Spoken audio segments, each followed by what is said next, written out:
Hello दोस्तों, कैसे हैं आप सब। और आज मैं आपको नया टॉपिक शुरू करवाने जा रही हूँ, that is interest on drawings. Last मैंने आपको इंटरेस्ट ऑन कैपिटल कंप्लीट करवा दिया है।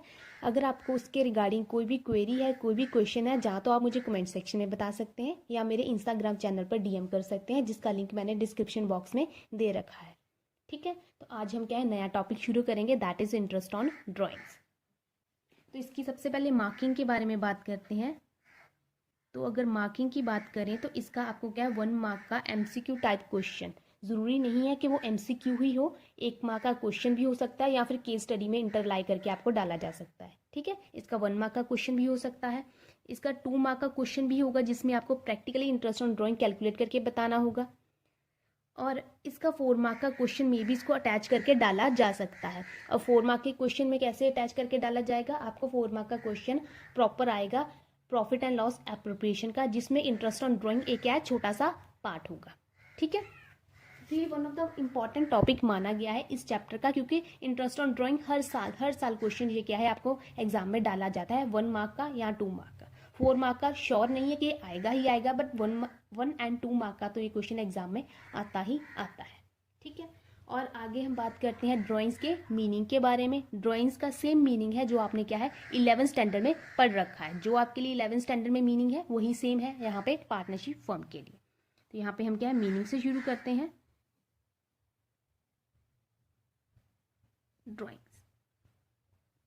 ड्राइंग्स आपको ऑलरेडी पता है, वो पैसे जो ऑनर द्वारा बिजनेस में से निकलवाए जाते हैं पर्सनल यूज़ के लिए, उसको क्या है हम ड्राइंग्स बोलते हैं। जो पैसे ऑनर बिजनेस में से निकलवाता है अपने पर्सनल यूज़ के लिए, वो ड्राइंग माना जाता है। तो यहाँ पे भी सेम मीनिंग है, वो पैसे जो पार्टनर्स द्वारा बिजनेस में से निकलवाए जा रहे हैं पर्सनल यूज़ के लिए, उसको क्या है हम ड्राइंग बोलेंगे।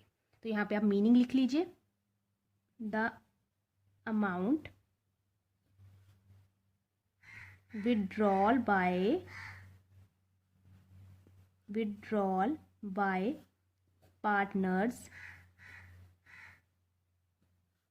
for personal use from the business। ठीक है, the amount withdrawal bye partners, partner भी हो सकता है जहाँ पार्टनर्स भी हो सकता है, एक पार्टनर भी निकलवा सकता है, सारे पार्टनर भी निकलवा सकते हैं। वो पैसे जो पार्टनर्स द्वारा निकलवाए जाते हैं बिजनेस से पर्सनल यूज़ के लिए, उसको क्या है हम ड्राइंग बोलते हैं। ठीक है, ये इसका हो गया मीनिंग। अरे थोड़ी सी लाइन टेढ़ी हो गई है, बट कोई बात नहीं। जैसे इंटरेस्ट ऑन कैपिटल का क्या था, एक अकाउंटिंग ट्रीटमेंट थी, वैसे ही सेम इंटरेस्ट ऑन ड्राइंग की भी अकाउंटिंग ट्रीटमेंट है, उसको भी क्या है हम अभी देख लेते हैं। ओके, तो सब यहाँ पे ठीक है, यहाँ पे आप लिख लीजिए पार्टनर्स, और यहाँ पे आएगा आपका पार्टनरशिप फर्म। अकेला फॉर्म भी लिख सकते हैं, पार्टनरशिप फॉर्म भी लिखा जा सकता है। ठीक है, तो यहाँ पे आप देखें, यहाँ इसको बॉक्स में डाल दीजिए।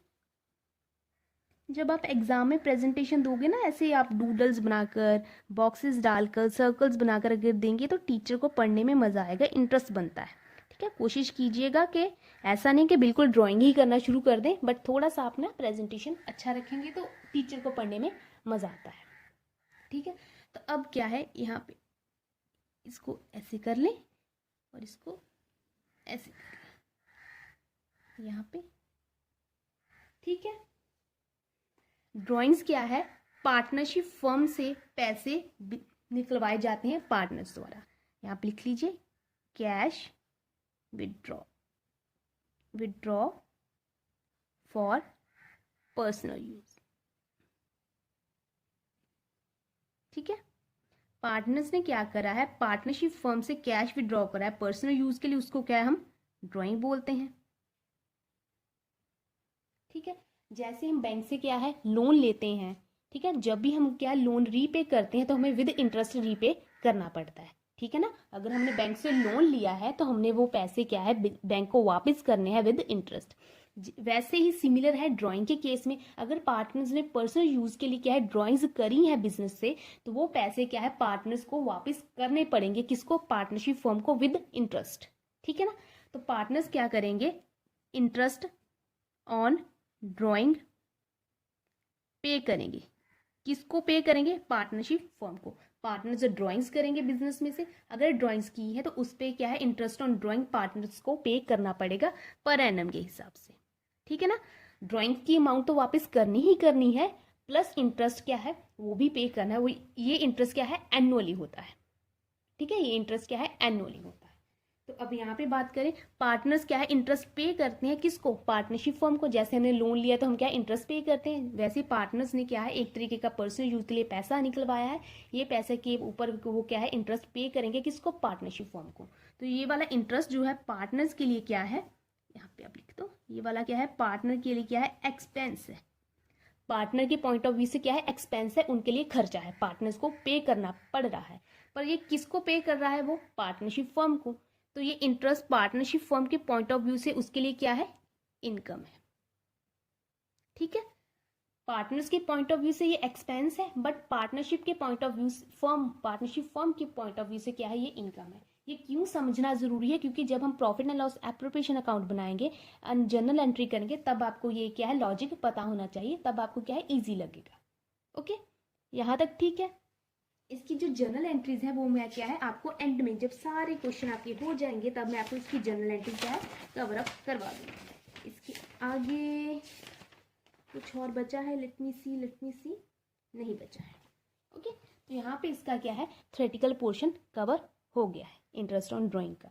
अभी हमने इंटरेस्ट ऑन ड्राइंग देखा, वो ड्राइंग क्या होता है, वो पैसे जो पार्टनर ने पर्सनल यूज के लिए निकलवाए हैं उसके के ऊपर क्या है वो एनुअली इंटरेस्ट पे करेंगे पार्टनरशिप फर्म को। पार्टनर्स पे कर रहे हैं, दैट इज वो क्या है एक्सपेंस है पार्टनर्स के लिए, पार्टनरशिप फर्म को मिल रहा है, दैट्स वाई ये क्या है इनकम है पार्टनरशिप फर्म के पॉइंट ऑफ व्यू से।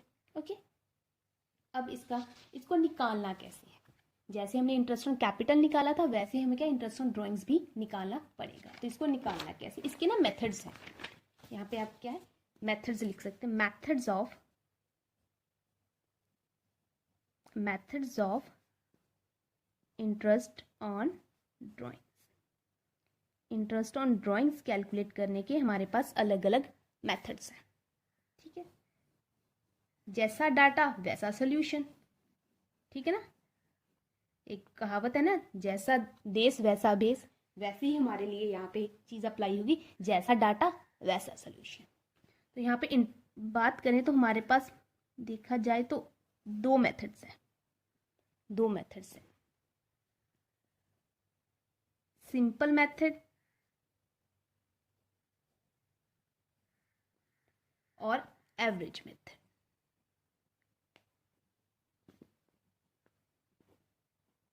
ठीक है ना, simple method and average method. अब पहले हम सिंपल मेथड के बारे में बात करते हैं। सिंपल मेथड के आगे दो मेथड उन्होंने कर रखे हैं। सिंपल मेथड को आगे उन्होंने दो भागों में बांट रखा है। इसको आप ऐसे कर लो। ठीक है ना, सिंपल को उन्होंने आगे दो भागों में, अरे यार पेन बंद हो गया, लगता है फिनिश हो गया है पेन, जस्ट वेट। नहीं, ठीक है ना, पहला तो आप इसे सिंपल एवरेज बोल सकते हैं, आप इसको सिंपल एवरेज भी बोल सकते हो। पहला मेथड सिंपल मेथड और सिंपल एवरेज मेथड। ठीक है, दूसरा है weighted average method. Weighted average. ठीक है, पहला है आपका सिंपल मेथड और दूसरा है वेटेड एवरेज मेथड। ओके, अब इसमें एवरेज मेथड में आपको क्या है केसेस के हिसाब से क्या है ड्राइंग पे इंटरेस्ट कैलकुलेट करना होगा। केसेस कैसे होंगे, जैसा जैसा हमें बताया गया होगा उसके हिसाब से क्या है उनके नंबर ऑफ मंथ हमें गिवन ना भी हो, हमें क्या है कैलकुलेट करने आने चाहिए। गिवन ना हो, गिवन का ऐसा कोई चक्कर ही नहीं है। ओके, तो केसेस के हिसाब से होगा। इसके केसेस कैसे आते हैं, जैसे पहला केस आ गया on the basis of months, इसमें आता है beginning of every month, end of every month, middle of every month. On the basis of quarter, on the basis of quarter, ठीक है ना। यहाँ पे इसमें आता है beginning of each quarter, end of each quarter, middle of each quarter, okay. और एक आ सकता है on the basis of half month, okay. तो यहाँ पे आ जाएगा beginning of half month, end of half month या मिडल ऑफ, ऐसे करके केसेस होंगे। वो कैसे होंगे, जब मैं ये केसेस आपको करवाऊंगी तब आपको पता चल जाएगा, ठीक है। अब यहाँ पे दोनों मेथड्स में डिफरेंस क्या है, डिफरेंस ये है, ये दोनों मेथड है, ये वाले दोनों मेथड है तब यूज होते हैं जब ड्राइंग क्या है, इवन ना हो, drawing not even. Drawing not even का क्या मतलब होता है, जैसे कि फॉर एग्जांपल उसने अगर हम अप्रैल टू 31 मार्च तक हमारा अकाउंटिंग ईयर मानते हैं, तो उसने क्या करा है, उसने क्या है अप्रैल में, उसने क्या है 1 अप्रैल में 2000 रुपये निकलवाए हैं, फिर जाकर उसने 15 मार्च को 10,000 और निकलवा लिए, फिर ऐसे ऐसे करके उसने क्या है 13 अक्टूबर को क्या है बिजनेस में से फिर से 9,000 निकलवा लिए। ऐसे करके उसने क्या करा है, अलग अलग डेट पर अलग अलग अमाउंट निकलवाई है। तब हमें क्या है इन दोनों में से कोई मेथड लगाना होगा। हमें क्वेश्चन में गिवन होता है हमें किस मेथड के साथ क्वेश्चन करना है। अगर दोनों में से कोई भी मेथड मेंशन नहीं है तो जो मेथड आपका मन चाहता है वो अप्लाई करके आप क्वेश्चन को सॉल्व कर सकते हैं। ये मेथड तभी अप्लाई होगा जब क्या है हमारी ड्राइंग की अमाउंट भी इवन नहीं होगी और ड्राइंग्स जो कि टेन्योर गिवन है उनमें भी कोई खास रिलेशन नहीं हुआ। जैसे ये 1 अप्रैल को निकलवाई है, 15 को निकलवा लिए, 13 को निकलवा लिए, ठीक है। जबकि ये वाले मेथड हैं ये तब निकलवाए जाते हैं जब एक सेम डेट पे ड्राइंग हो रही है और सेम अमाउंट क्या है ड्राइंग्स की निकलवाई जा रही है। फॉर एग्जांपल यहाँ पे आप लिखिए ड्राइंग्स इवन, ड्राइंग्स की अमाउंट है और डेट है वो इवन होती है। इसकी एग्जांपल आप ले सकते हैं, मान लीजिए 1 अप्रैल को निकलवाए हैं 1,000 रुपये, फिर 1 मई को भी उसने 1,000 निकलवा लिया, 1 जून को भी 1,000 निकलवा लिया, ऐसे ऐसे करके, ठीक है। ऐसे ऐसे करके वो सो ऑन चलता रहा। सेम अमाउंट निकलवाई है और सेम डेट को निकलवाई है तब हमारे पास क्या है ये केसेस के हिसाब से एवरेज मेथड लगता है। हमें ये बताया गया होगा क्वेश्चन में कैसे कैसे केसेस हैं, उस हिसाब से हमारा क्या है मेथड अप्लाई होता जाएगा। हम क्वेश्चन करेंगे प्रैक्टिकल, आपको अच्छे से समझ आ जाएगा ये कैसे अप्लाई होगा, ओके। और दोनों में डिफरेंस ये है कि इसमें डेट एंड अमाउंट सेम होती है, इसमें डेट भी अलग अलग होती है एंड अमाउंट भी अलग अलग होती है, ठीक है। तो यहाँ पे आज हमने क्या है इसका प्रैक्टिकल पोर्शन कवर कर लिया है। कल से मैं आपको क्या है इसका आज हमने इसका थ्योरी वाला पोर्शन कवर कर लिया है, कल मैं आपको इसका प्रैक्टिकल पोर्शन शुरू करवाने जा रही हूँ, ओके। तो इसका हम क्या है सिंपल मेथड से शुरू करेंगे। आपको ज़्यादातर क्वेश्चन एवरेज मेथड के आते हैं, सिंपल के क्वेश्चन आपको एग्जाम में ज़्यादातर देखने को नहीं मिलते, बट ऐसे कभी कभी हार्ड लक होता है तो ये वाला मेथड आ जाता है, तो आप क्या है इसको भी सॉल्व करके देख लीजिएगा। तो आज के लिए इतना ही रखते हैं। Thank you so much.